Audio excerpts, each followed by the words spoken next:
Jim Corbett, the Anglo-Indian writer, has written the splendid short story titled Lalajee. This, this passionate story is a portrayal of a man noted for his promise and sincerity. It stresses the necessity of being kind and grateful to one another. People should learn to live together in harmony. That living in harmony will help them to come up in their lives when they face misfortunes. Lalaji's stay with the narrator and the impact of his stay in the later part of his life are narrated in the short story Lalajee. The passenger steamer was late in arriving from Samaria Ghat. I was standing on the landing stage watching the passengers disembark and hurry up the ramp to the broad gauge train, which I had arranged to detain a few minutes for them. Last to leave the steamer was a thin man with eyes sunk deep in their sockets, wearing a patched suit which in the days of long ago had been white, and carrying a small bundle tied up in a colored handkerchief. By clutching the handrail of the gangway for support, he managed to gain the landing stage, but he turned off at the ramp, walked with slow and feeble steps to the edge of the river, and was violently and repeatedly sick. Having stooped to wash his face, he opened his bundle, took from it a sheet, spread it on the bank, and lay down with the Ganges water lapping the soles of his feet. Evidently, he had no intention of catching the train, for when the warning bell rang and the engine whistled, he made no movement. He was lying on his back, and when I told him he had missed his train, he opened his sunken eyes to look up at me and said, "I have no need of train, Sahib, for I am dying." The short story, Lalaji, begins with the passenger train arriving from Samaria Ghat to the place called Mokemer Ghat. It is narrated from the first person narration. The narrator notices a man getting down from the broad gauge passenger train. That man's appearance is given in detail. He is very thin, his eyes have sunk deep into their sockets, he wears only patched clothes, it had been white long ago. He carries a small bundle with it which is tied up with colored handkerchief. From his walking style, it is clear that he is very sick. With the feeble steps, the sick man moves towards the bank of the river Ganges. He stoops to wash his face. Then he spreads the sheet on the bank of the river Ganges. The narrator understands that this sick man does not want to continue his journey in the same train. He opens his eyes and finds the narrator next to him. The sick man tells the narrator that he does not want to take any trains as he is dying. It was the mango season, the hottest time of the year, when cholera is always at its worst. When the man passed me at the foot of the gangway, I suspected he was suffering from cholera, and my suspicions were confirmed when I saw him being violently sick.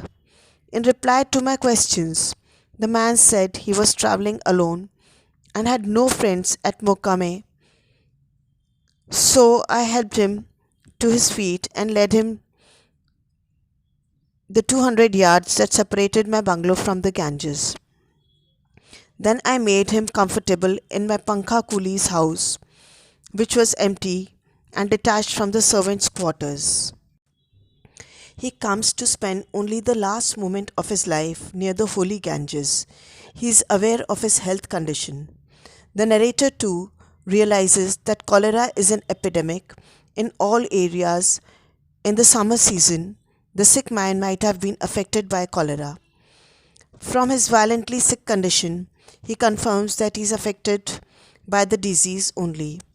From the sick man, the narrator understands that he has no friends at this place. So the narrator is kind enough to take him to his place, which is in 200 yards distance from the Ganges. In those days, before the electric fans were invented, People used pankhas in their houses, which kept moving by pulling the cord through a pulley. The coolie has to keep pulling the cord to circulate the air in the room. The narrator has employed many pankha coolies in his house. He has given separate rooms to make them stay near his house. That pankha coolie's house is vacant now. So he brings the sick man to his house. This house is detached from the servants' quarters. The servants do not like to live near the cholera affected person. As it is epidemic, so they may also become fatalists. So it is so he is left to stay in the Pankha Kuli's house, which is far off from the servants' quarters. I had been at Mokame Ghat 10 years ago, employing a large labor force. Some of the people lived under my supervision in houses provided by me, and the balance lived in surrounding villages. I had seen enough of cholera among my own people and also among the villagers to make me pray that if I ever contracted the hateful and foul disease, some good Samaritan would take pity on me and put a bullet through my head or give me an overdose of opium. The narrator has been at Mokame Ghat for 10 years. He has given employment to a large labor force. They live near him or in the villages nearby. The narrator has seen many cholera affected persons in his stay of 10 years. On seeing their pitiable condition, he feels that if ever he gets this foul disease, he wishes a good Samaritan, that is, a kind man, would pity on him and shoot him at his head or give him an overdose of opium. That means he does not want to live with that disease. He would rather die than endure the suffering with cholera. Few will agree with me that of the tens of thousands of people reported as having died of cholera each year, at least half die not of cholera but of fear. We who live in India, as distinct from those who visit the country for a longer or shorter period, are fatalists, believing that a man cannot die before his allotted time. This, however, does not mean that we are indifferent to epidemic diseases. Cholera is dreaded throughout the land, and when it comes in epidemic form, as many die of stark fear as die of the actual disease. The narrator gives the information of people dying of cholera each year. The people in India die of cholera mainly not by the disease but by the fear of the disease. The people who visit India strongly believe in fate. They believe that a man cannot die before his allotted time. It is clearly implied that people die mainly of the fear of disease, not by the actual disease. There was no question that the man in my Pankha Coolie's house was suffering from a bad attack of cholera, and if he was to survive, his faith and my crude treatment alone would pull him through, for the only medical aid within miles was a brute of a doctor, as callous as he was inefficient, and whose fat, oily throat I am convinced I should have one day had the pleasure of cutting had not a young probationer clerk who had been sent to me to train found a less messy way of removing this medico who was hated by the whole staff. This young hopeful gained the confidence of the doctor and of his wife, both of whom were thoroughly immoral, and who confided to the clerk that they greatly missed the flesh spots of Egypt and the pleasures they had enjoyed before coming to Mokame Ghat. This information set the clerk thinking, and a few nights later, and a little before the passenger steamer was due to leave for Samaria Ghat, a letter was delivered to the doctor, on reading which he told his wife that he had been summoned to Samaria Ghat to attend an urgent case and that he would be absent all night. He spruced himself up before leaving the house, was met outside by the clerk, and conducted in great secrecy to an empty room at the end of a block of buildings in which one of my pointsmen had died a few nights previously of coal gas poisoning. Cholera hits every year during summer. This worst disease killed tens and thousands of people, but half of them died not due to cholera but of fear. Since Cobbett had been living in Mokame Ghat for 10 years, he witnessed the dangers of the epidemic disease. As there were no doctors nearby, the author started his crude method of treatment. He instilled faith in Lalajee that his treatment would definitely cure his disease. Here, the narrator digresses from the main story and tells us about the immoral doctor and his wife. The doctor was a very careless man, and the narrator wanted to chop off his head. His clerk came up with a brilliant plan to do away with the doctor. Once the doctor had confided in the clerk that he missed the fleshly Egyptian girls. The clerk made a plan using this information to get rid of the doctor.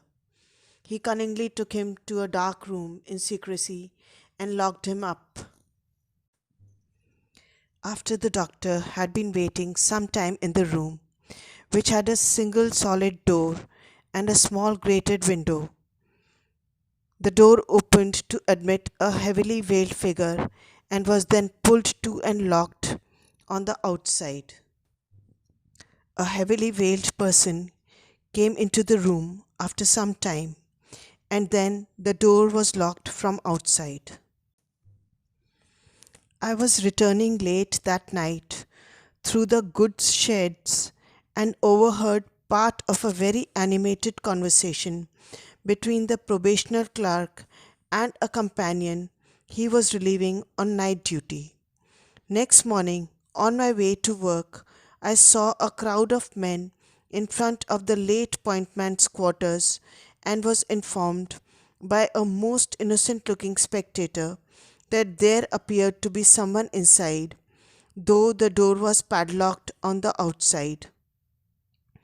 I told my informant to get a hammer and break the lock off, and hurried away on my lawful occasions, for I had no desire to witness the discomfiture, richly as it was deserved, of the man and his wife when the door was broken open.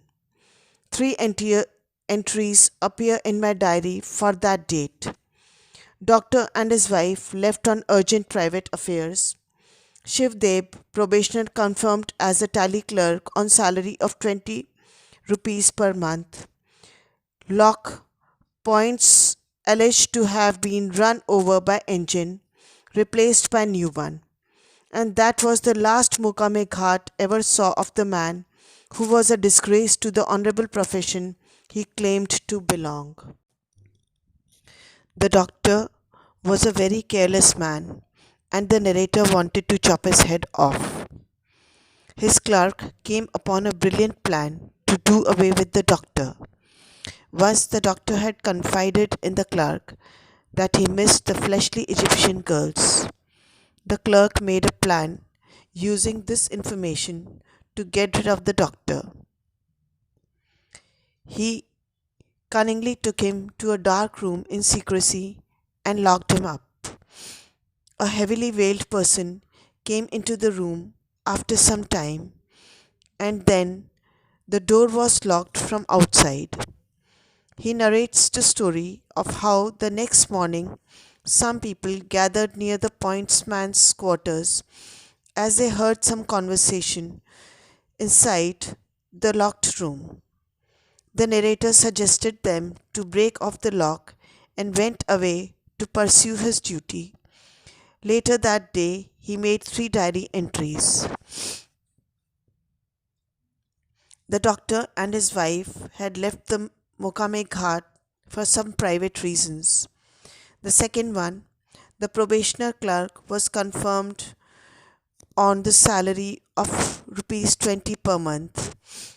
The third one, the lock had been run by an engine and was replaced by a new one. That was how the doctor had been done away with, a doctor who was a disgrace to his profession.